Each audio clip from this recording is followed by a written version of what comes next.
Hello, everyone. Thank you for joining me for another video. I'm your host, Sheena Love Stories, and today we're going to be going over week 19 of the 52 greatest chapters in the Bible. And week 19 is Proverbs 31. So this one, you'd see it in my Bible. I started marking it all up as I was going through this study of it. Well, that goes into Ecclesiastes. I started marking that up too, but that was different. That was a different thing. So this is 31 verses. The words of King Liam. Oh, I'm so terrible with these names. Lemuel. The words of King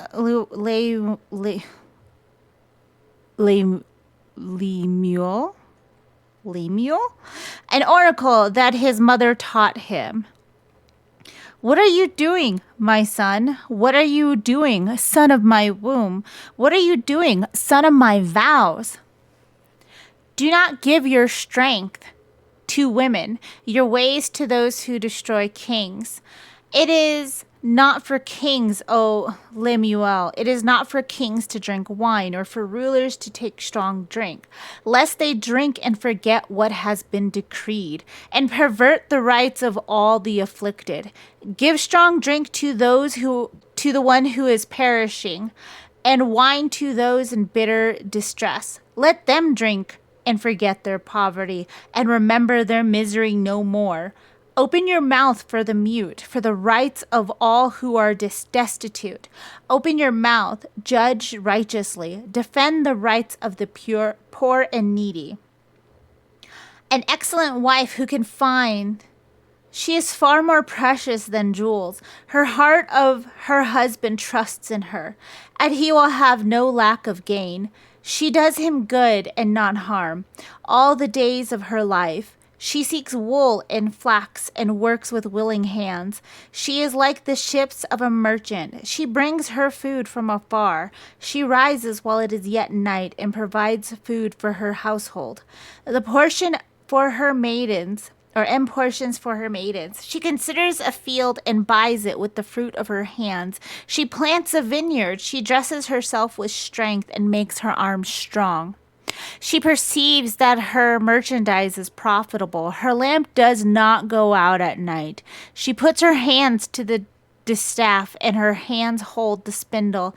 She opens her hand to the poor and reaches out her hands to the needy. She is not afraid of snow for her household, for all her household are clothed in scarlet. She makes bed coverings for herself. Her clothing is fine linen and purple. Her husband is known in the gates when he sits among the elders of the land. She makes linen garments and sells them. She delivers sashes to the merchant. Strength and dignity are her clothing. She laughs at the time to come. She opens her mouth with wisdom, and the teaching of kindness is on her tongue. She looks well to the ways of her household and does not eat the bread of idleness. Her children rise up and call her blessed, her husband also, and he praises her. Many women have done excellently, but you surpass them all. Charm is deceitful and beauty is vain, but a woman who fears the Lord is to be praised. Give her of the fruit of her hands and let her work praise in the gates. So here you see I wrote it out. There it is. And I have a lot of notes. Lemuel is translated to belonging to God. So nobody knows who this king is. He's not really referenced anywhere. He wasn't a king of Israel. He wasn't a king of Judah. That was mentioned by that name. And there's a few different theories. One of the largest theories is this is King Solomon. And Lemuel is another title that he had. Some people say that his name wasn't actually Solomon, that was also a title. So he had many different titles. They said he's supported by scripture. I haven't looked into it. I'm just saying that's a theory. Another one is that if there is a different way to translate part of it, that it is talking about an Aramaic king in the north. So there's a couple little different things. We don't know who specifically this king is, and we cannot say for certain. But the name does translate belonging to God. And this chapter has 2 poems from a mother to her son. See, the first poem I put tells her son not to be an adulterer and fall into women. A lot of things you see in the first part of this poem is the second verse is she calls her son by 3 different names. You can hear the tenderness of it. You can hear her calling his attention, especially the repetition of it is a, hey, pay attention to this. Pay attention to what I'm saying. Just double checking what I have written in my Bible. And the son of my vows. I wrote in here, it's like she gave her son to the Lord. Like Samuel's mom, where she had him, but she gave him up to the temple. And that's what she told God that she would do if he would bless her with a son. But you can see right here, this first little part is very much do not be an adulterer. Do not look at women. Do not fall into the temptation. Do not give your strength to women, your ways to those who destroy kings. And it's very accurate. How many times have we seen men fall into legal trouble or fall out of their careers, lose their families, lose all of these things because they found somebody else who is prettier than their wife or whatever the deal may be, just falling after women. And a lot of the times you see that, and it's just wise advice. And she's telling him, don't drink wine and just don't be a drunkard. Don't drink wine. Don't drink wine. And like, unless you forget what you decreed and pervert the rights of the afflicted. But it says, let's see, what is this?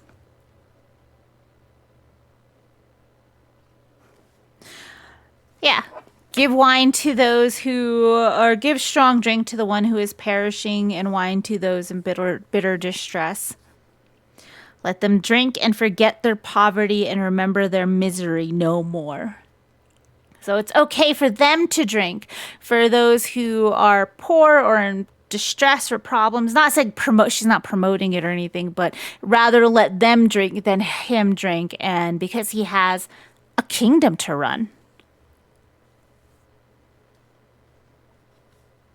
Yeah, it tells him to be sober in body and mind, and to show compassion and speak for those who couldn't speak for themselves. Yeah, open your mouth for the mute, for the rights of all who are destitute. Open your mouth, judge righteously, defend the rights of the poor and the needy. And women can destroy men like David. But he repented, and obviously Solomon, who had so many wives and so many concubines, like so many. I keep thinking about that every time people talk about the Song of Solomon, that book in the Bible. I think it's after Ecclesiastes. Yeah, the Song of Solomon, which a lot of people, it's very flowery, it's very beautiful and everything. And it's like Solomon talking about one of his wives. And like, obviously that feeling did not last for him very long. Do not go into drinking and stay sober. Be able to make smart decisions. Be compassionate. So that was the first one. It's pretty much don't drink. Be smart in what you're saying. Be compassionate. And don't fall into lustful things. Just like going woman after woman after woman or anything like that. And even in the Old Testament is talking about when being led astray and into a sinful, fleshy temptations, it's always by a woman. It's always by like the women standing there when it's even illustrations like she is like a a woman who is over here being an adulterer or being a prostitute type of stuff. So it's always like that. So just like, don't do it. Don't do it. Sound advice for everyone. And the second poem is The Woman Who Fears the Lord. So that's the bigger part of it. And this part I paid attention to a lot because I'm still in my early walk. Because I was going to say in my earlier walk. After I started reading the Bible, and I was like, what does God want for me? How do I be a better wife? A better godly woman? How do I do that? Because my son is graduating high school this year. Like, he's 18. Like, I can try and be a better mother, but I feel like that'll just follow along. I don't have young kids anymore. So it's like, how do I be a better godly woman and a godly wife? Because I'm still a wife. My husband and I are still married, and I want to be a better wife, a better helper for him. So I went through and I started like Googling things they're talking about, biblical women specifically. That's when I got the John MacArthur's 12 Extraordinary Women of the Bible book. I started going into a bunch of different Bible studies with that. So I was like, this is something that pertains directly to me. So I went into Proverbs 31, and it lists a bunch of things that she's like, this king's mom is talking about for like things you should look for in a wife. And I've heard from TV mostly that is a conversation that parents have with their children. Mine never had that with me. It seems to slipped out of their mind that I would grow up and get married.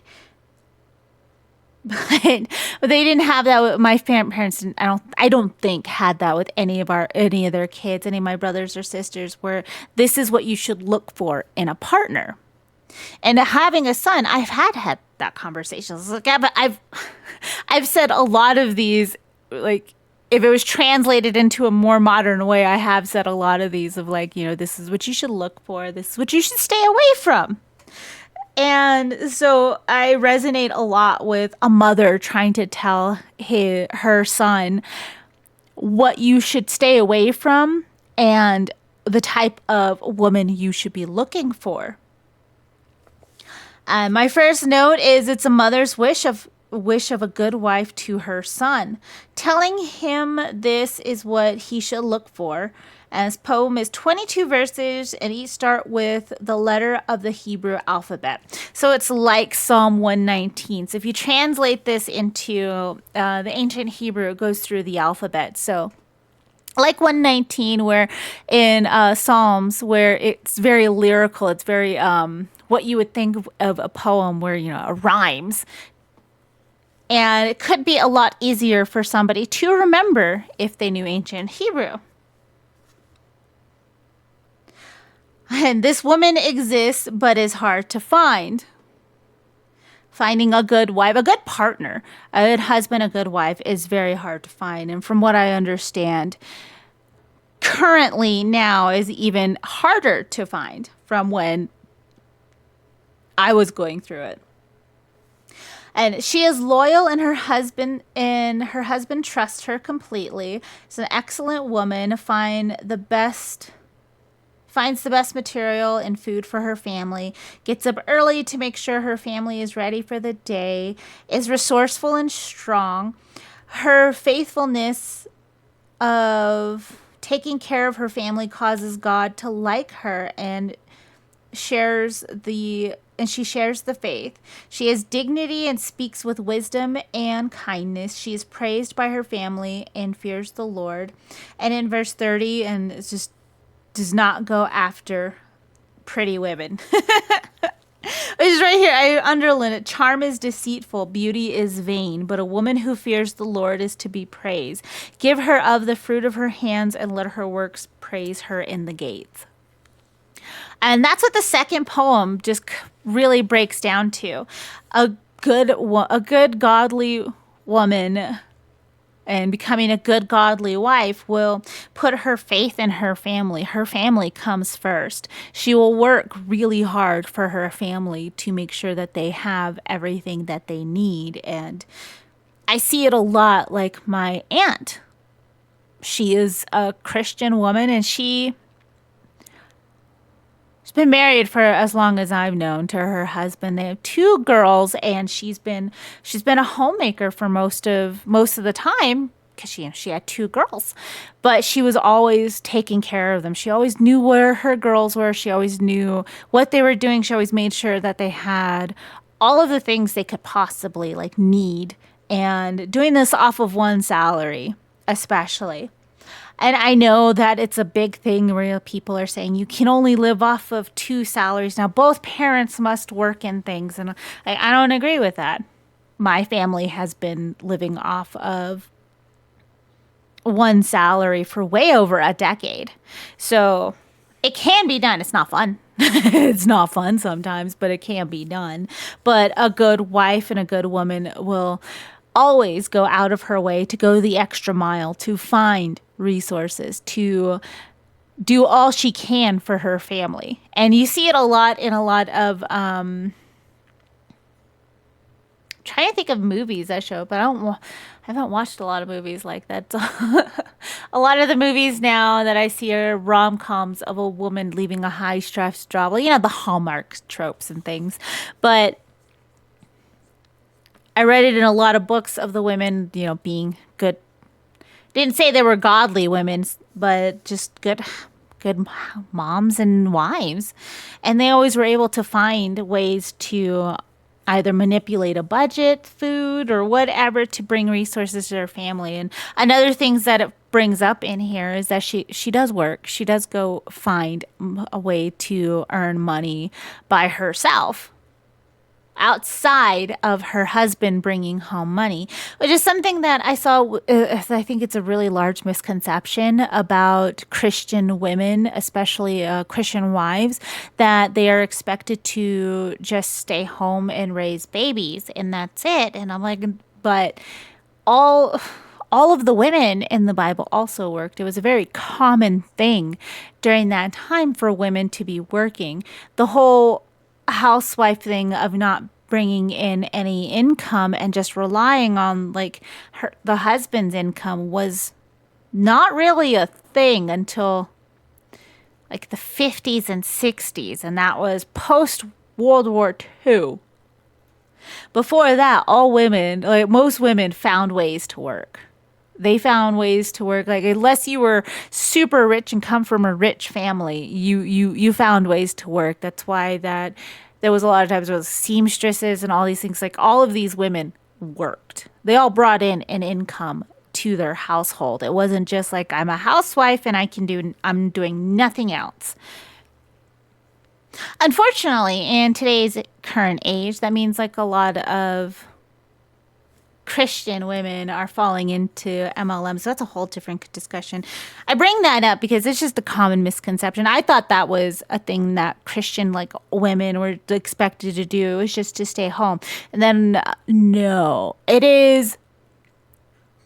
does tell women that they should be at home with their children, but it also shows examples of women bringing their children with them around to do whatever trade there was. But most women had a trade in that time. Like that was a big part of the culture, was everybody had a trade. Everybody had a thing they can do, unless you were invalid, you were disabled in any way, in like the big ways, or unless you were disabled in a way that you couldn't do your trade or a trade. And that's when you begged, that's when you gleaned, that's when you did all of those stuff.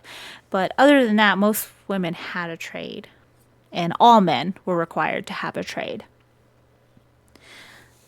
But it's a good proverb. I like coming back to it because it reminds me of what it reminds me of what I should be doing as a wife, as, you know, a good godly wife. And it also helps me reevaluate what I'm doing, because I also have a list. Where is my... I also have this, and this was from John Barnett and his wife Bonnie. When she first came to the faith, she had a bunch of women who helped her understand the Bible, understand like her role as, a wife and a mother and everything. It's like 9 truths for wives towards their husband. And I wrote this in here. I also have it written on a couple of bookmarks, and it reminds me of things that I'm like, oh yeah, am I really being the best wife I can be? A lot of the times it's no. Well, to be honest, like for realsies, a lot of the time it is no, I am not. I am a very selfish, spoiled person. So to be a better wife is sometimes I'm just like, yeah, I do all of this stuff all the time, but other times I'm just like, oh no, I'm not. I'm being really selfish. And then I have to readjust because I'm not called to be selfish anymore. But the first one is pray for your husband daily. I do that. Pray for my husband all the time. Even if he's so cute and adorable, I just want to shake him until something breaks because he's adorable. I love my husband.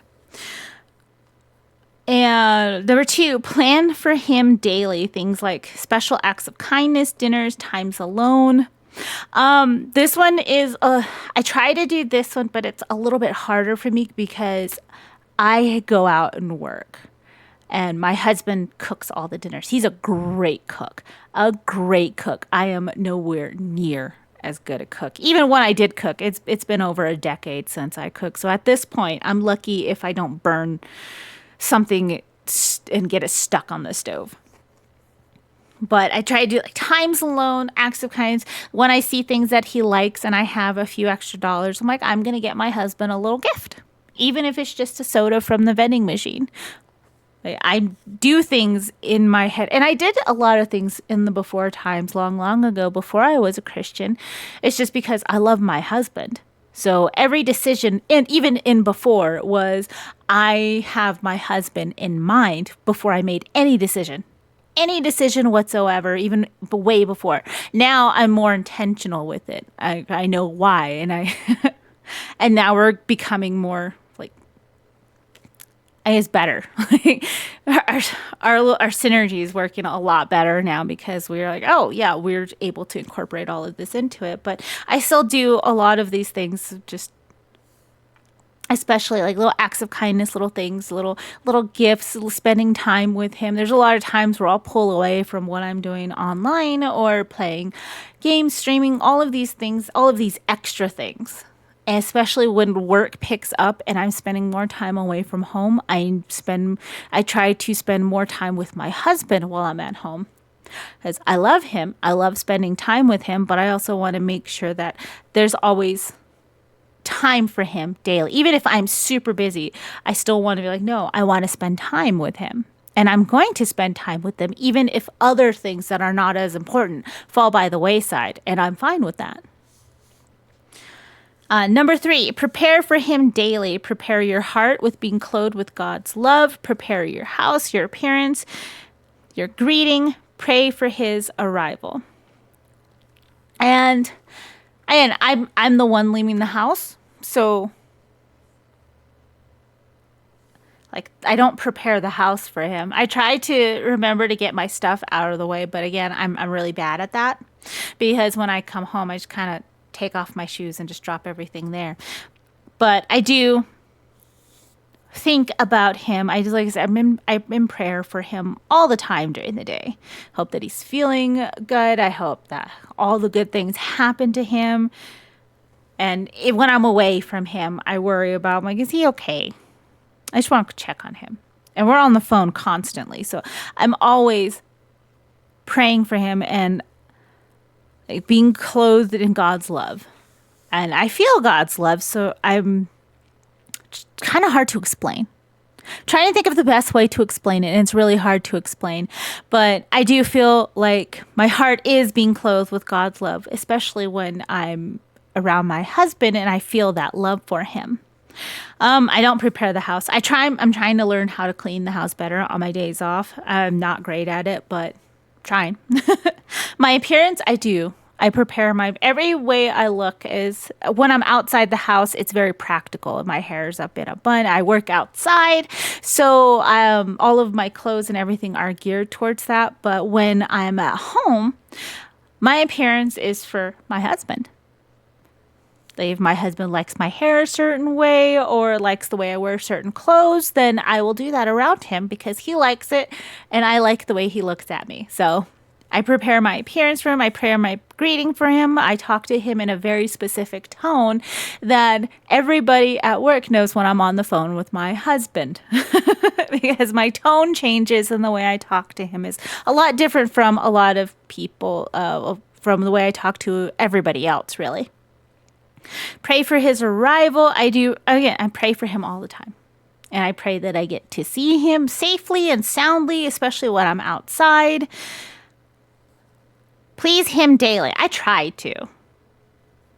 And my husband's so adorable. He's so sweet. He's so adorable. He's so cute. And I tell him to let me know if there's anything I can do for him. And he's just like, I won the jackpot. So what else? That's not helpful. But I do feel like I please him. Protect your time with him. I do that. And that goes back to like number 2, plan for him daily things is if it's time I've set aside for my husband, I don't really answer texts and nobody really calls me anyways. So that's easy. But it's also that time is set aside for me and my husband. There's a lot of times, especially when we go out to do things, our phones are always on silent anyways, but we make sure that our phones are like outside of whatever we're doing. And when we would go to dinners, it was just our phones are either face down or like in my purse. And we just spend time together.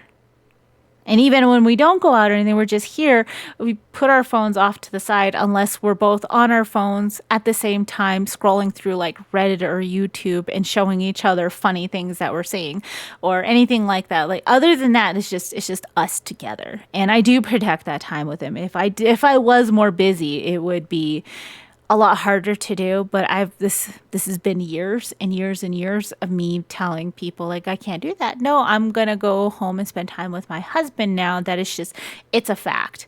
If you want me to leave outside the house to go with friends or things, like there has to be time in advance for me to prepare for that. Physically love him, let him know that you are available at any time that would please him. I do that. I always show my husband affection. Positively respond to him. I do that unless he's being weird. And then I ask him why he's being weird. And I'm like, you're hiding something from me. I don't like it. There's something's off here. I'm just going to poke this problem until you tell me. But he also does the same to me, which I appreciate. Praise him. I do. He's the best. He's the bestest husband. Pray without ceasing. I do that. He's in every single prayer that I have. Every single one. But reading this, like I see this list all the time. It's in my planner. It's on some of my bookmarks and things. And I think it's helped us be a lot closer, especially most of it is just spending time with him. Like my husband is my best friend. He is legit my best friend. He is my favorite person to hang out with. He is the first person I go to when I have a question, a thought, or if I want to be goofy or silly and do like just weird things. He's the only person I want to do goofy, weird things with. So he is my best friend. And so spending time with him is really easy, and protecting that time is harder because you have people or you have things that are constantly pushing on you and stresses of the world and things that just continuously push on you and all of these stressors and stuff. And he wanted me to have more friends. So now I'm talking to more people. So that's also a thing because I'm just like, I'm sorry, I can't respond to you right now. Or I'm not going to go out or anything like that because I'm spending time with my husband.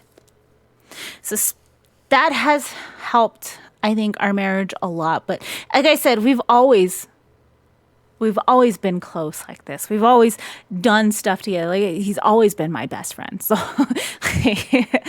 otherwise, why would we have gotten married? It's just funny now going through the Bible and all of this stuff. I tell him, I'm like, I didn't know we had like a biblical marriage way before either of us were Christian. Like, isn't that crazy? It's like, yeah, God is really great. He works in all of the ways. But that's what Proverbs 31, that's what you can get from it. There's multiple layers in this as well. Just like with all different chapters and books of the Bible, you can dig into it. This is more of like a surfacey type thing. But I like it because it reminds me that I should be a better wife, and I can always be a better wife and always be a better godly woman. And it's something that I want to do, is get closer to God and to be close to my husband. And reading this, and after especially reading my other 9 points, it helps fill me with hope and joy that I get to spend the rest of my life with my best friend. And then after that, we get to be in heaven, and he gets to be my best friend there too. Like, that's exciting.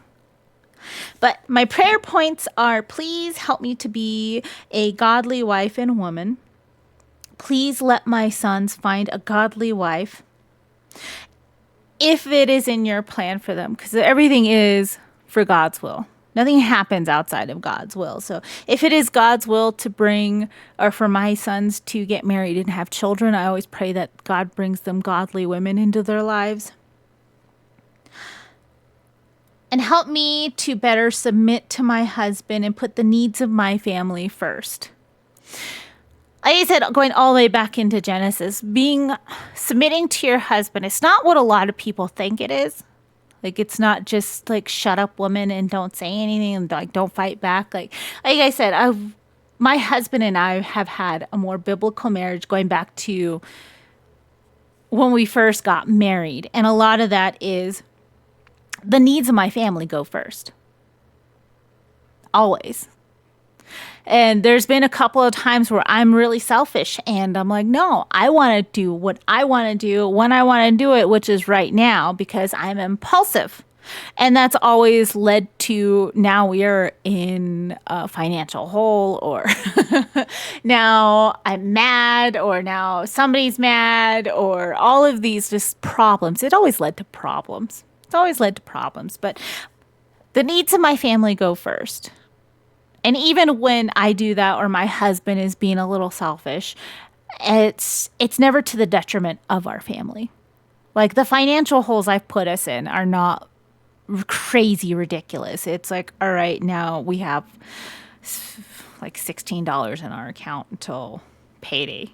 My bad. But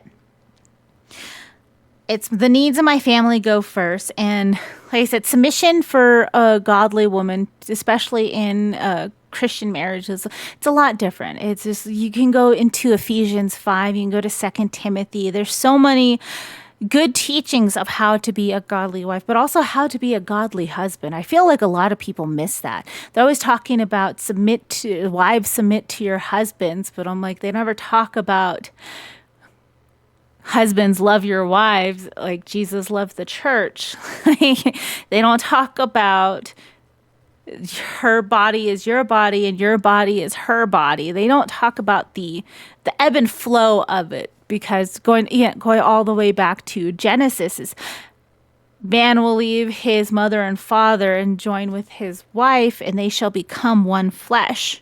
You're a team. And that's how my husband and I always approached our marriage. We are a team.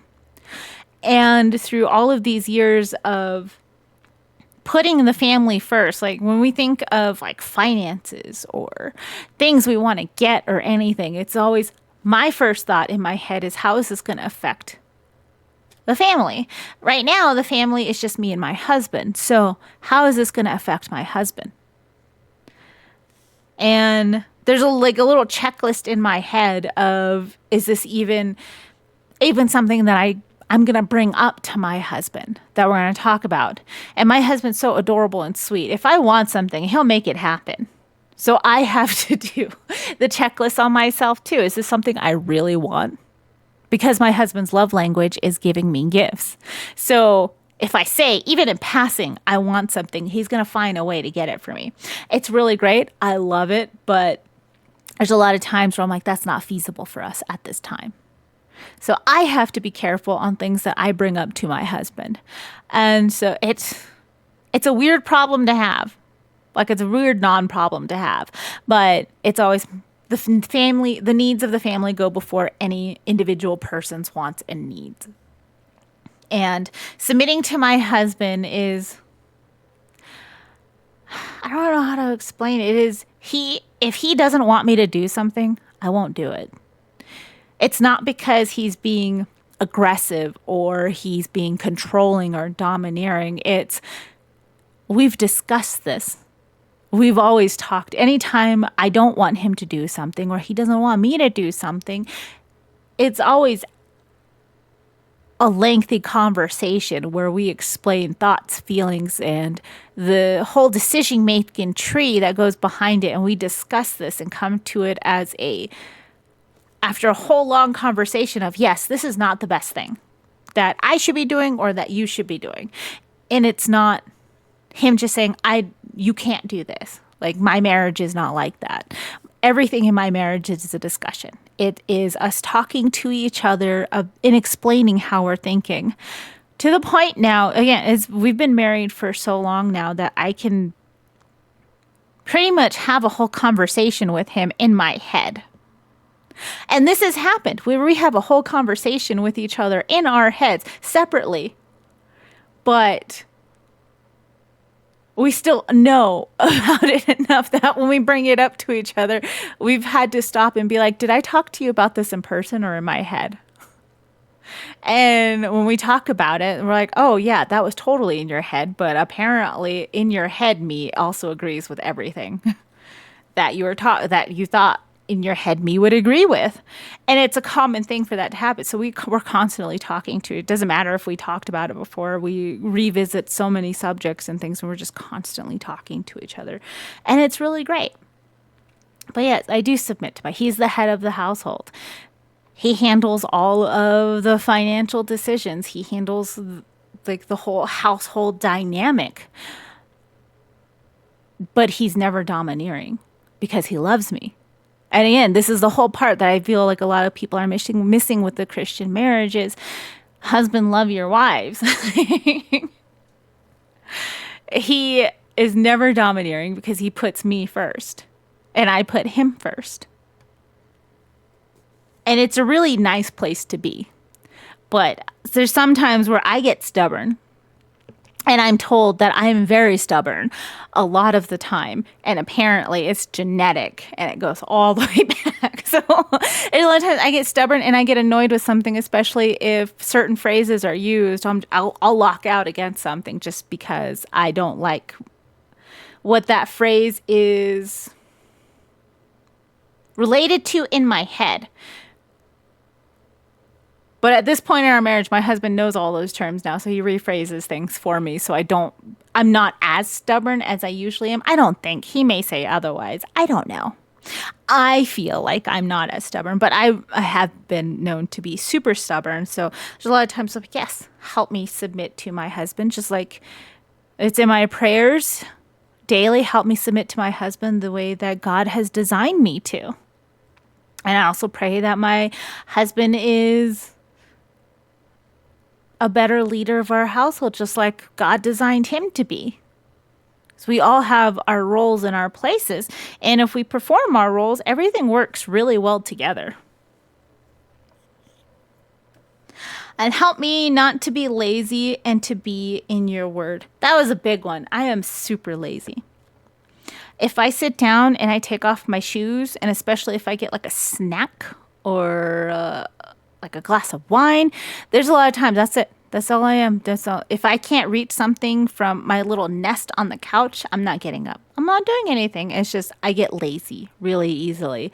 So helping me not to be lazy. Again, like that reading back Proverbs 31. Look at all she's so busy. She doesn't have time to be lazy. And then I feel bad. I'm like, wow, I'm so lazy. I'm not doing anything at all. And being lazy sometimes it's fine. But again, that goes to me spending time with my husband. Just there's a lot of times where I schedule times for me to be like, I'm going to be on my phone and I'm going to scroll through stuff, except I'm going to be sitting by my husband while he's scrolling through stuff because I want him to show him the funny pictures and cat videos that I'm seeing because that's all I use social media for. So help me not to be lazy and to be in your word. Being in God's word helps me feel revitalized. It helps me feel like I am not the worst person. I guess like I'm not the worst wife. I'm not the bestest, but I'm trying. And then I get excited about things that I'm reading in the Bible, and it's very common for me to read things in the Bible and just turn to him and be like, "Hey." Or I start laughing or giggling at something, or I gasp or something. He looks over and he's like, what? And I talk to him about what I'm reading, what I'm learning, and he expands on what I'm learning with the knowledge he has already in the text from whatever it is. Our best conversations, especially since I became a Christian, have been him teaching more about the word and us theorizing about things and going through whole like what ifs and all of this type of stuff in the word. That it's just, those have been some of my favorite conversations. But we can't have those conversations if I'm not in the word. And then it's just, we should always be in God's word daily. So trying to be in it more is always a goal of mine. So it's something I pray for. It's just lead me into your word and help me understand, open up my eyes to your wisdom. All of those are in my daily prayers. But that was Proverbs 31. So next time we will be going into Isaiah. Isaiah 14. I like Isaiah. So we are out of Psalms, we're out of Proverbs, so we're going into the prophets for a few weeks. And then week 25 is starting with the New Testament. We're going to be in Matthew, and then Luke, John, Acts, Romans, and then the epistles. That's exciting. Thank you guys so much for hanging out with me. I hope you guys all have an amazing day, night, afternoon, whatever it is where you are. And I'll talk to you guys hopefully very soon. Bye.